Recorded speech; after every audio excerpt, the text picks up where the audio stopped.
Flourish finish. Now you know how to move and transplant a palm tree, and I know that seems sort of random on a Sunday morning.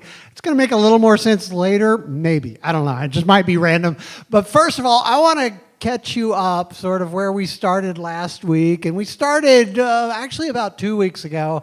I posted something on our website, and it went out to Facebook, and I basically just said, would you like to flourish in 2015?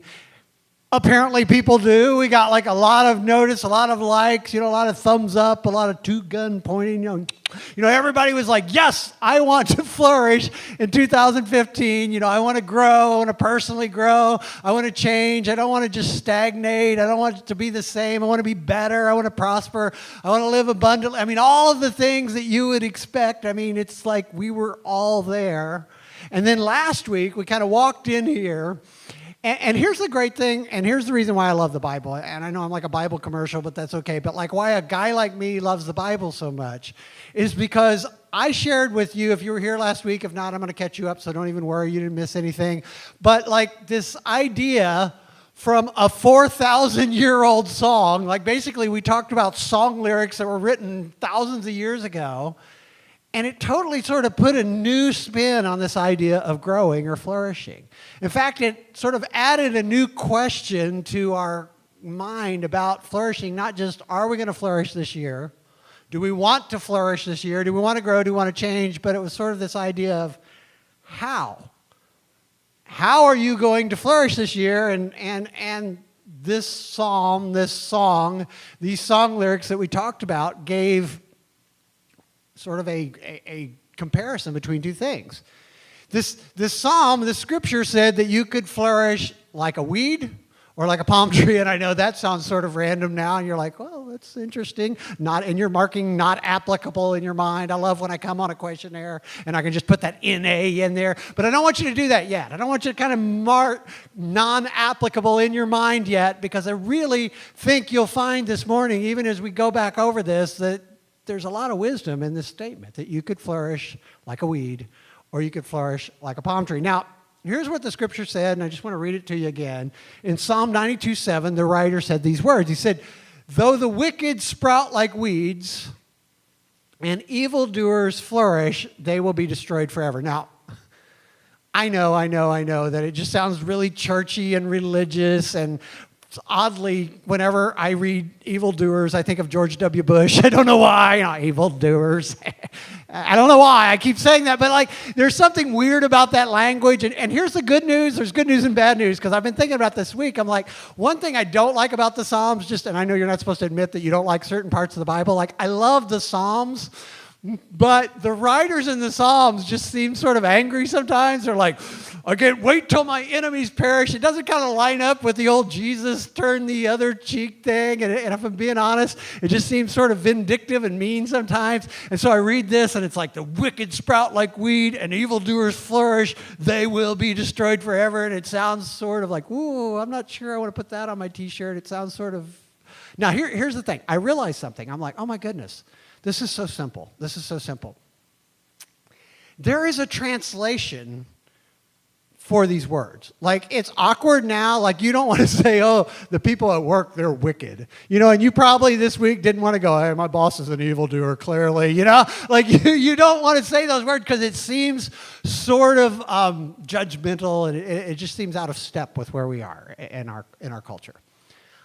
There are words for these words. I realized as I was thinking about this week, I'm like, I could easily translate these words and words that you would clearly understand and would make more sense, but I can't say any of them in church, because I realize that the words we use instead of wicked or evildoer, we would say that, I'm going to use jerk, but that's not really what I mean. Most of the words we use for wicked or evildoer are body parts. You can think about that later, but like we would say that jerk at work, he's totally cutting in line, Like, so what the writer here is saying, he's like, and I'm just going to use the word weeds now, and I've been sort of doing that all week. I've been calling people weeds instead of those other words, like some total weed cut me off in traffic this morning, or like that weed at work totally like got over on the boss. No, but see, here's the thing about this story is what the writer of this thousands of years ago is saying still is true today, right?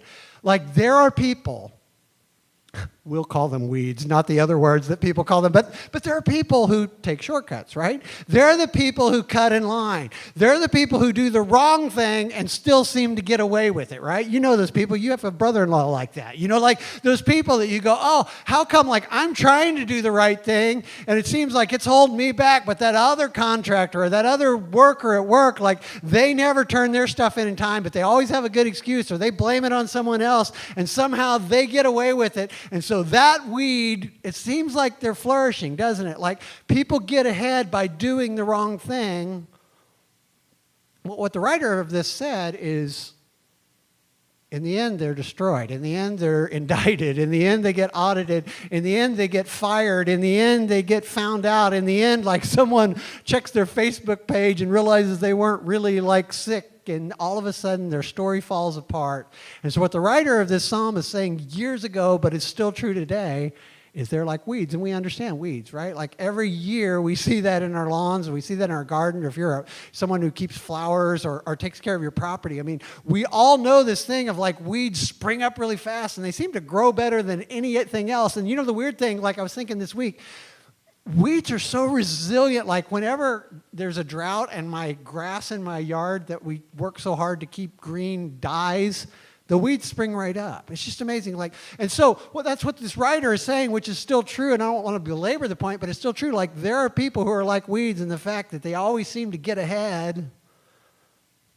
But just like weeds, they don't provide anything. You know, like weeds, if you think about it, they're like the most selfish thing. They take water, they take resources, but they don't provide anything for anyone. And that's sort of the picture that this verse paints, that there are people and they just sort of take shortcuts and they do the wrong thing instead of the right thing.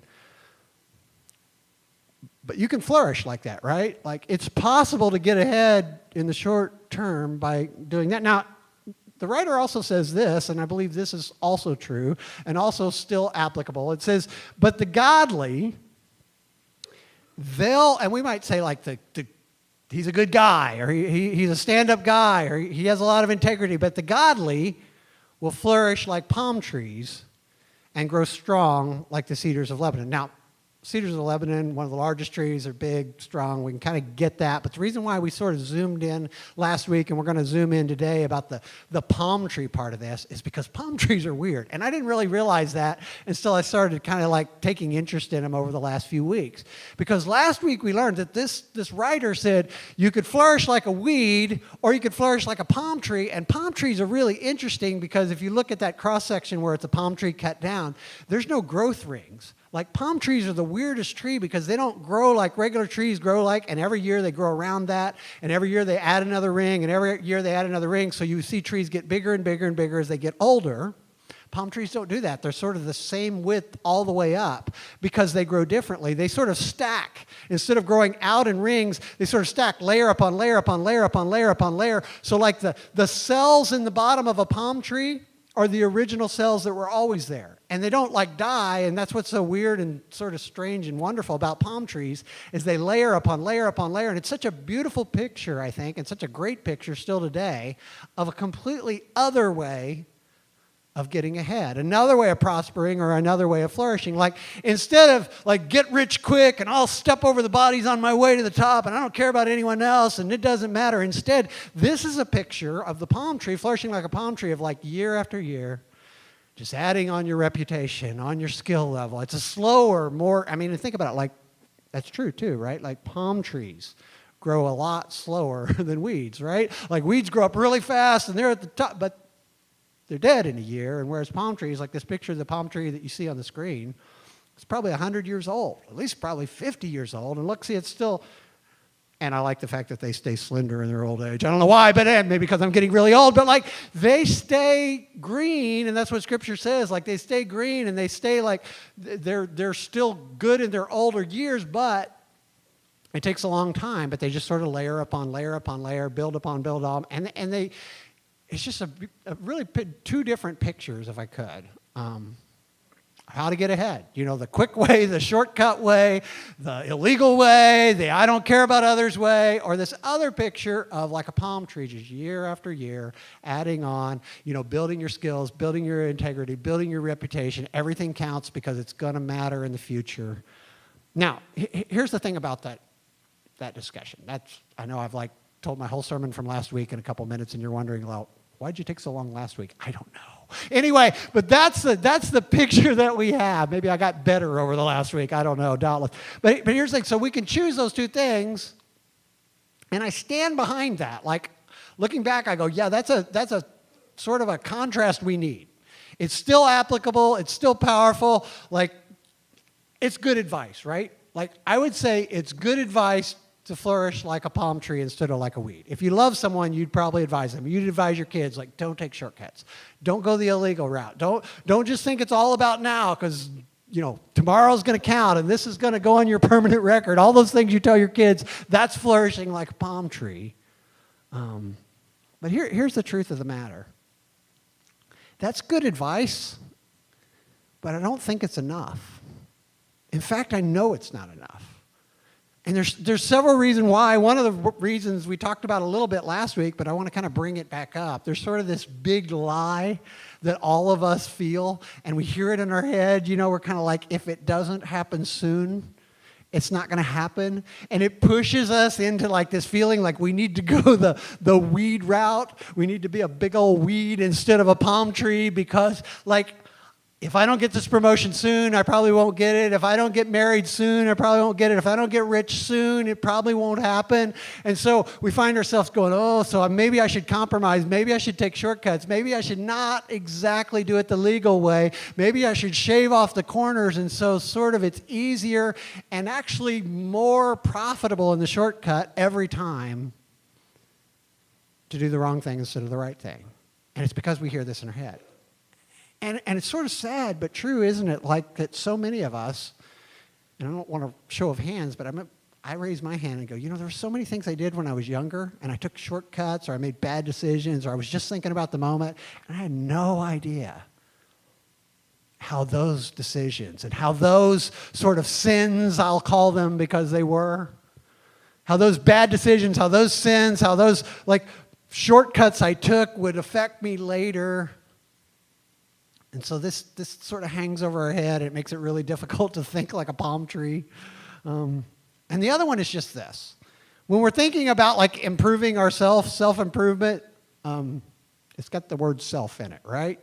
So here's something true. And think about this. If anybody needs to lose 40 pounds, I'm not going to point at you, but let's say that your New Year's resolution is, I want to lose 40 pounds. Now, I'm going to tell you how to do it. Lose 1 pound a week for the next 40 weeks, right? That's simple, problem solved, you can do it. And truthfully, we all sit here and go, well, anybody can lose a pound in a week. That's not that hard. Oh, brother, it is hard. I lost 0.2 pounds after the holiday, and I got a lot more to go. But here's the thing, we know how to do that, but about 3 weeks in, we go, I think because it's not fun. Denying yourself to improve yourself is a really tough thing to do, isn't it, right? Even though we know the truth, we know that if we just do a pound a week and 40 weeks, that's almost a year. On one hand, I could say by Thanksgiving, you'll be able to gain it all back over the holidays. Or by Thanksgiving, you'll be 40 pounds smaller. That's an amazing statement, and it's true, but how many of us can actually last? Here's another one. Let's say your New Year's resolution was, I got $20,000 in college loans. I'd love to get rid of them. I want to get out of debt. $500 a month for 40 months. Come on, it's 3.5 years. It's not that hard.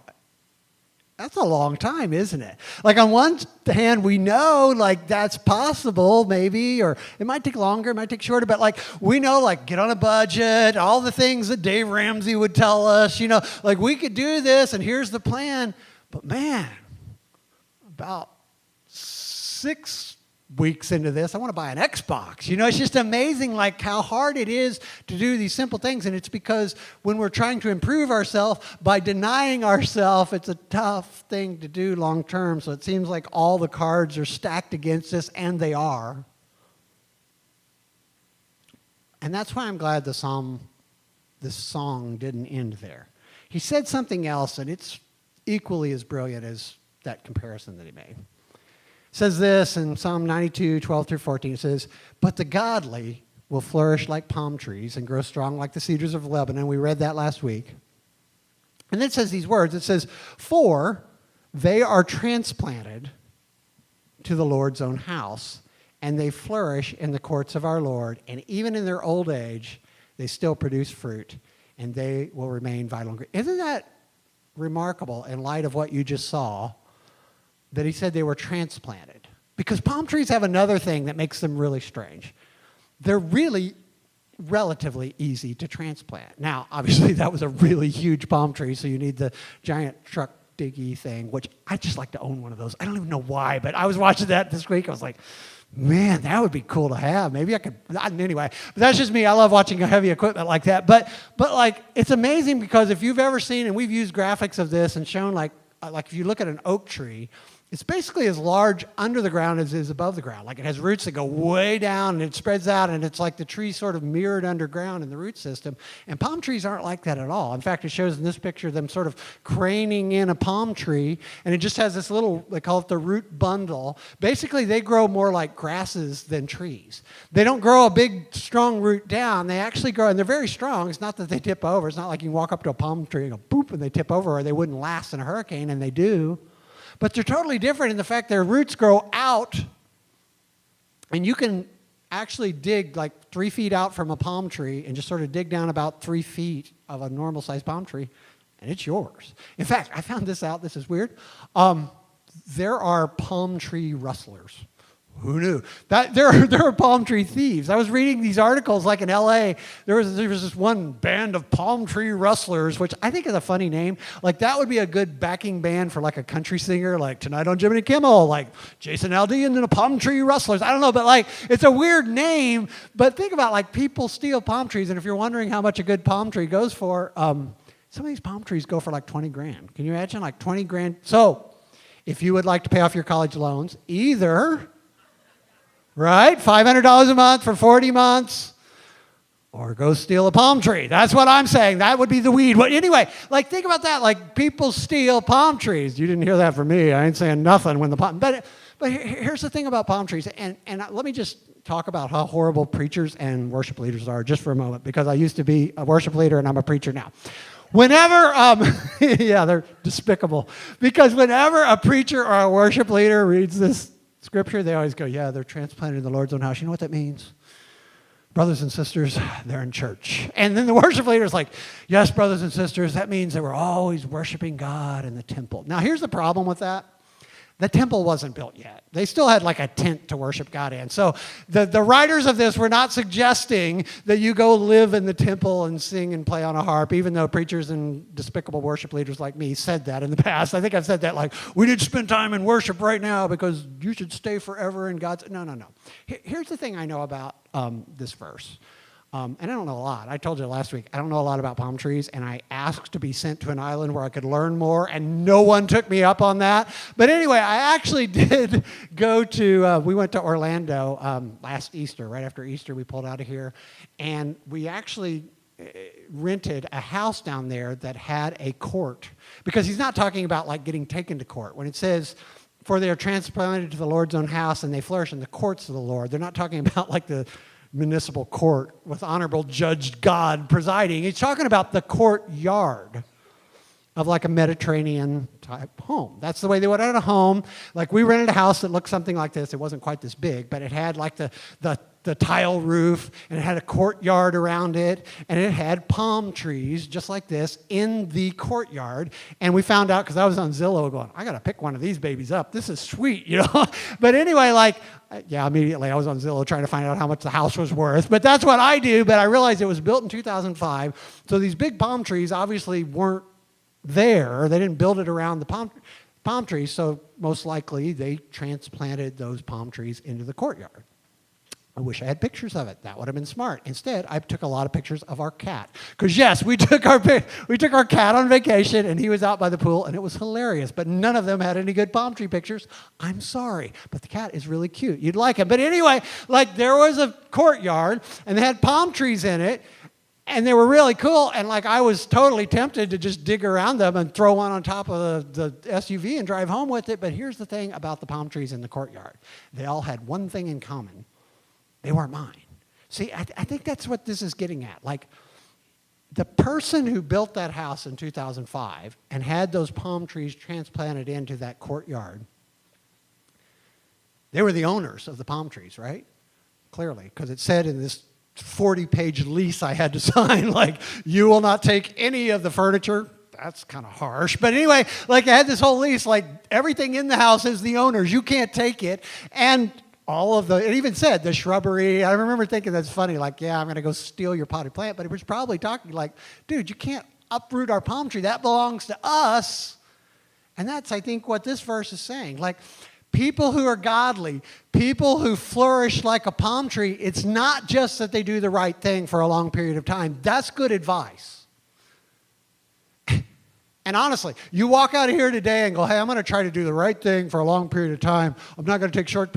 That's great. You'll get promoted. Like, you'll probably do well in life if you can stick with it. But it's hard, because denying yourself to benefit yourself is a pretty tough proposition, because we don't even have our own best self-interest at heart, honestly. And so what this says is something else happens. Like, something else happens to people who flourish like palm trees. If they're godly, they actually are transplanted into his house, and so God cares for them, but it also means that they belong to, just like the owner of the house that we rented, those palm trees belong to God. And see, here's what it sort of boils down to. And punctuation is very, very important. It's like, we either live like we are gods, or we are gods with an apostrophe S. Very, very different things. Sort of like, let's eat grandpa is different than let's eat comma grandpa. Like, one is going to be horrible and one is nice, right? Like, a comma makes a lot of difference. You know, I know you don't see that on Facebook, but it's true. You know, like, punctuation is very powerful. And this is true. Like, we can live like we are gods. Like, we're in charge. Like, everything we have is ours. Our time is ours. Our stuff is ours. Our relationships is ours. Our body, you know, we say, this is my body. I can do whatever. Or this writer paints this picture of saying, no. Like, people who flourish like palm trees, they're godly people. See, they're transplanted. Like, God, you know, and I've never seen a palm tree transplant itself either. They don't walk away. They don't run, you know, got to run away palm tree. No, you had a palm tree rustler. No, see, that's the thing. Like, it doesn't say they can transplant themselves. It says God himself comes, and I don't know if you've ever felt that, but I certainly feel that, like, God pursued me. I wasn't like pursuing God, but somehow God found me and transplanted me into his house.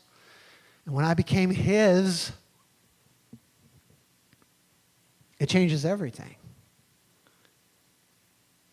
And it's a difficult thing to imagine, isn't it? It's like a difficult concept to go, oh, I'm God's? But that's sort of the picture that it paints. Like, we have a creator, and we are not our own if we're followers of God. And here's why I think that's so important. In fact, I know it is. Because here's the real truth about living like a palm tree or flourishing like a weed. A lot of times the weeds win in this life, right? Like, sometimes they get caught. I mean, maybe even a lot of times. But there are people who die with a smile on their face in a fancy house that have screwed everyone they ever know. And if we're not God's, I mean, then they won, right? Like, they did everything wrong and somehow had the best, and somehow, like, but this picture of, if we're God's, and if God's in charge and we're not in charge, and he's the one who judges and we don't judge, there's something different that happens here. I mean, I think about this, like, in life. There's so many times, like, you know, I don't know the story of Bill Cosby, so I'm not going to, like, make that the point. But think about, it's possible to be someone that everyone thinks is perfect, like everyone looks up to. And maybe if it's true that he had this hidden dark thing that he was doing, like, and he's harming people, like, all of his life people looked up to him, but eventually it came out. And maybe it's true, maybe it's not, but that doesn't even always happen. See, I think there are people that probably do the wrong thing their whole life and somehow die, and no one knows until later. So without God, it's kind of like, it's good advice, I think, to do the right thing. It's good advice to be more like a palm tree than a weed, but it's not a guarantee. Here's a way of looking at this, and I want to share you something really practical, because this church is not God's house. This is not, and I know like people say the church is God's house. It is in the sense of we do this for God. We are doing what Jesus said when he said, go into the world and make disciples if you want. Like, this is not for us, it is for him. It's not for us, it's for others. And so, but I don't want to go into this is not temple worship where God comes into the theater on Sunday morning and sort of sits down and goes, hey, how's it going? That's not what happens here. But this is the one place in most of our lives where we go, that's God's deal. And when we're part of it, we're going, this is not mine, this is God's. Okay, so that's why I say that. And so we put an infographic into your hands this morning. Now, here's the thing about this. Michelle, my wife's been trying to get us to do this for about 3 years, and finally we listened to her, and I don't think Josiah slept in 2 weeks. So thank you, Josiah, for doing this.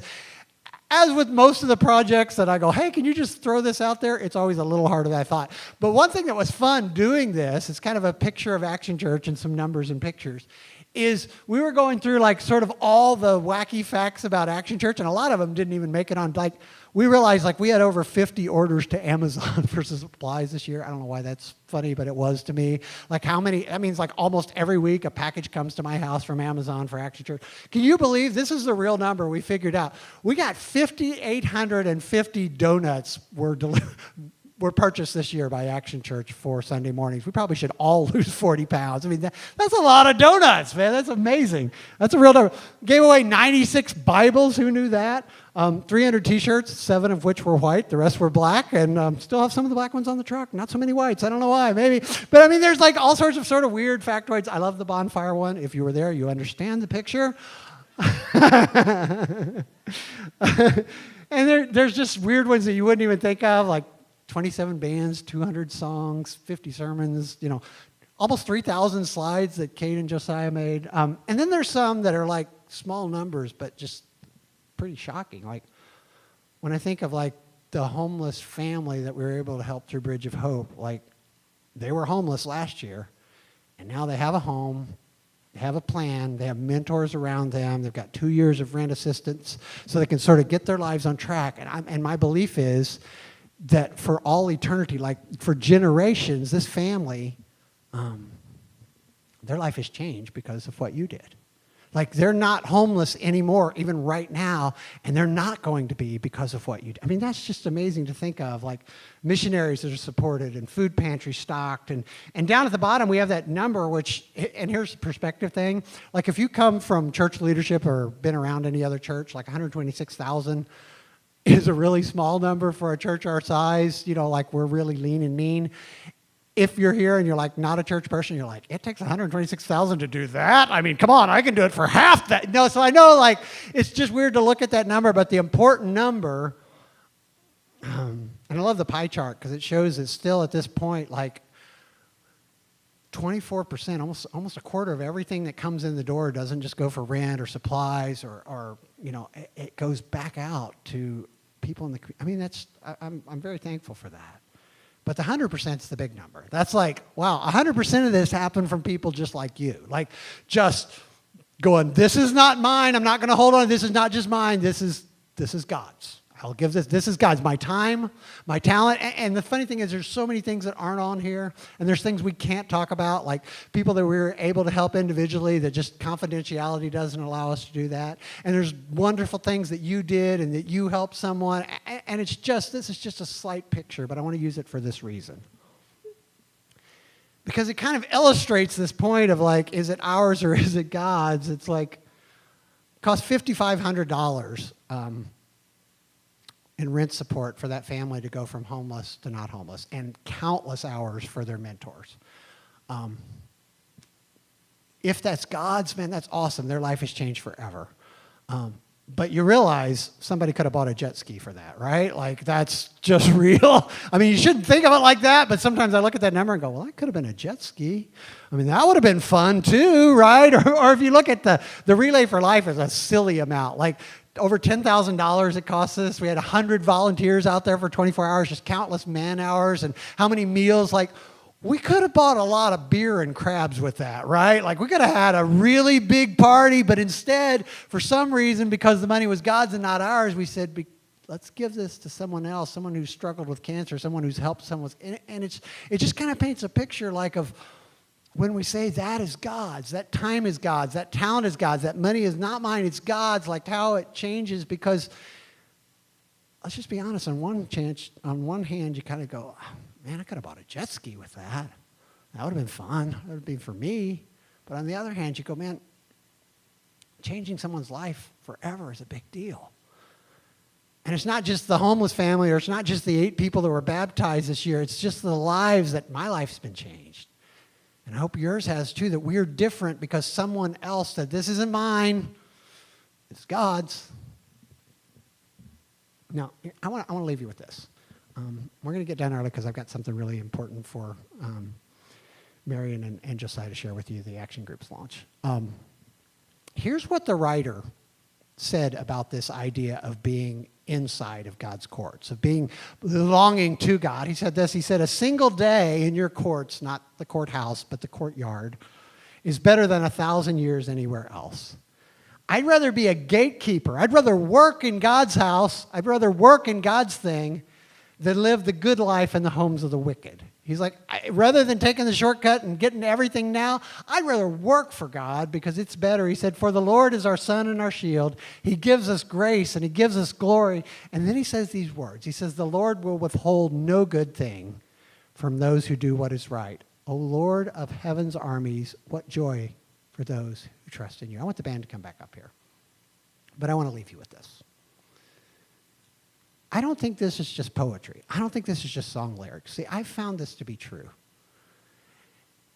And my guess is that wherever you fall, sort of like in this infographic, and you look at it and you're like, oh, I was part of that, or I was a big part of that, or I was one of those people who unloaded the truck without a ramp, about 10 billion pounds. Like, we were going to put like how many injuries there were this year. You know, I was injured unloading the truck. But like wherever you were, or maybe you got your giving statement. If you didn't get it yet, it should be there. And just a quick note, this is just kind of a disclaimer. If you give on Square, if you slide a card on the iPad, you will not get that in your statement from us because we don't get that information. You'll use those receipts for tax purposes, just let you know. If you give online or in the app, those things we have record of. But anyway, want to let you know that. But maybe you'll get your giving statement for the year and go, I can't believe I gave that much, or I'm surprised it was that little. But here's what I know, and I just want to leave you with this thought. Like, if it's all about us, if we're thinking like weeds, we go, the person who ate the most donuts and gave the last wins. Right? And don't point at that person, because some of you are like, I think I might. No, you don't know who that is. But like, the person who took the most and gave the less, they win. But that's not really the case, is it? Because right now, some of you are going, man, I feel so good. And I feel like, I can't explain it, but I'm so glad that money's not mine. I'm so glad that talent I have is not mine, because God's using it in a way that I couldn't even imagine. And so here's what I want to do today. And this is sort of a weird thing to do. And some of you know why I just deal with the big elephant in the room. We got a really big announcement coming next week. Biggest thing we've ever announced, and I'm a preacher, so you expect me to exaggerate. Anyone who heard sort of in the crew this morning, am I lying? No, I don't think I am. Like, it's biggest thing we've ever announced. And you're going to want to be part of it, and you're going to be excited, and it's going to be in the papers, and you'll be like, oh, I want to give to that, I want to help with that, and that's awesome. And I'm so glad that's the case, because it's going to rock. But I want to give you a couple opportunities today as you look at these action groups and as you think about giving in this year. Like, I don't know where you come on that infographic, like where you saw yourself. What did I do last year? It doesn't matter. That was last year. But I'd love for you to just test this series of verses. Like, test it and go, is it true that if I'm not my own, if my stuff's not my own, if my stuff's not God's, it's God's. If my time's not my own, it's God's. Scripture says, for the Lord God is our sun and our shield, and he will withhold no good thing from those who do what is right. I want you to try that out over the next few weeks. I'd love for you to be part of these action groups. I'd love for you to start to give your time and your resources and join this, because it's amazing what's happening. And I want you to be part of that. But not because of the big announcement, but let's do it this week just because we are not our own. We are transplanted into God's house. Let's pray. Dear Jesus, thank you. Thank you for your love, and thank you for your plan. And God is so big, I find myself really struggling today to kind of explain, because there's just this unexplainable part of this. It doesn't make sense. Like, all these people did such a great thing last year, and they gave so much money and so much time, and it's so cool to see that. But God, it makes no sense through our normal thinking, but it makes all the sense in the world when we realize we are not our own. And God, in spite of my lack of being able to explain that, I pray that we would just try to jump in and try that out. In your name we pray. Amen. Well, thanks once again so much to the OKs playing that for us. It's awesome, flourishing like a palm tree, and we're going to flourish like a palm tree by talking about action groups. So take it away, Marion. Hi, everyone. I'm Marion, and I'm excited to tell you about action groups. We have action groups, in case you don't know what they are small groups of action churchers that meet outside of Sunday morning to do life together throughout the week. And so we have 8 amazing spring action groups lined up. There is a table out there that has all sorts of info about all of them, so you can learn about them as you leave here today. But every Sunday for the next 3 weeks, I'm going to tell you a little more information about each of the groups. Also, big announcement with these action groups is that in lieu of having a men's and women's group this season, we are going co-ed, and all of our action groups are co-ed. So the first 2 I'd like to tell you about are kind of your traditional Bible studies that you think of when you're doing about small group. So the first one is the Gospel Project. And this one meets Wednesdays at 7 p.m. James McBride will be leading it, and a little bit about the Gospel Project is that it's going to be a journey through the entire Bible to see how everything points and connects Scripture from cover to cover.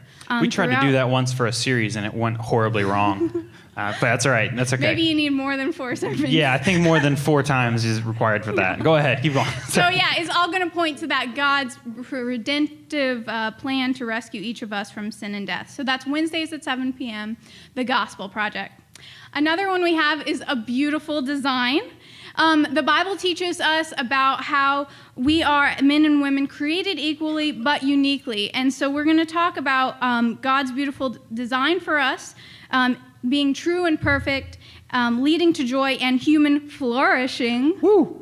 That was nice. Bonus point. Throughout this study, they will learn precisely what God's unchanging plan is and how it plays out in the ever-changing world we live in. That will be Sundays at 6 p.m. It is led by Josiah and Rachel Katz. I'm trying to be partial here, so let's... Anyway, so together... This group is going to actually be watching, it's a video study, and it's going to be led by Matt Chandler from the Village Church. It's called A Beautiful Design. So if you want any information about any of these groups, any ones that I've talked about, or the other ones that I'll tell you about later, you can go out there. There's a lot of exciting things happening. But we also I was going to say, I think for both of those groups, it's a pretty relaxed feel. Don't feel like it's like you're coming and we're going to quiz you on Bible knowledge. It's really, we're there to learn together and really hang out. And it's a good I know James's bonding. group is going to be great too. That's how I make friends. Yeah. But, I don't have any friends. I should go to one of those. Yeah. Yeah. All right. I have one other really big announcement that I want to tell you all about. It's kind of switching gears from action group. But we have a new email address called anonymous@actionchurch.com. And it is an email address that anyone can use if they struggle with porn. This is led by somebody who is also going to remain anonymous, so that you don't feel like you're going to see this person all the time and they're going to know exactly what you've been talking about. We encourage you, if you feel uncomfortable emailing it with your own email, create a new email address to contact it. It's just a resource we wanted to provide you guys for those who struggle with porn. I'll speak a little bit more on that too, so that Marion doesn't have to. That was awesome of you. So we believe here at Action Church that that pornography is just really bad for you, really bad for your marriage, and just like kind of doesn't work. It's just bad for a believer to be a part of, or anybody. So not even just from like the kind of sinful, like adulterous kind of side of it, but just the idea of it's just bad for the soul. So we really want to support you and I want to say come around you. Oh, that is so. We joke about that all the time, but it sounds really Christian-y to say that. We just really want to support you and kind of and help grow together. I mean, we're not accountable. Yeah, the internet is a huge place, and we just want to help you kind of if you want to come along with us and kind of go on that journey. So I know I'm signing up to be on that, and I'm excited to kind of just have this kind of accountability nature with my browsing habits. So anonymous at Action Church, you can email and you guys can figure it out with that person. So that's all for action groups. Do you want to do cards for the action groups or so? For the anonymous one, you don't have to fill out a card. You can just email that separately. Email anonymous at actionchurch.com. Yeah. If you're interested in the beautiful design or the gospel project, you can sign up with a card outside, or all the other action groups you can sign up for as well. We'll be talking about them in the next couple of weeks. So we'd love to have that. If this is your first time in Action Church, welcome, and we're glad you're here. And we don't want anything from you. We just want to give you kind of something. We have a nice thing out at the table. You can see Denise, and we just want to thank you for being a part of this. And if you are regularly coming to Action Church, we ask that, especially after Don's sermon, that you invite, invest, and get involved. Not for us or not for yourself, but because you're one of God's. And so invite, invest, and get involved. We'd love for you just to come do that with everybody else. I'm going to pray, and we'll head on out of here. Dear Heavenly Father, I thank you for this church and this community, and I just pray that in our lives that we're not just flourishing like weeds, but we're but we're just growing slowly in this every day, little by little. So I just thank you for this place that we have this opportunity to do that, and pray that we go out and love you and love others and do something about it. In your name, amen. See you guys next week.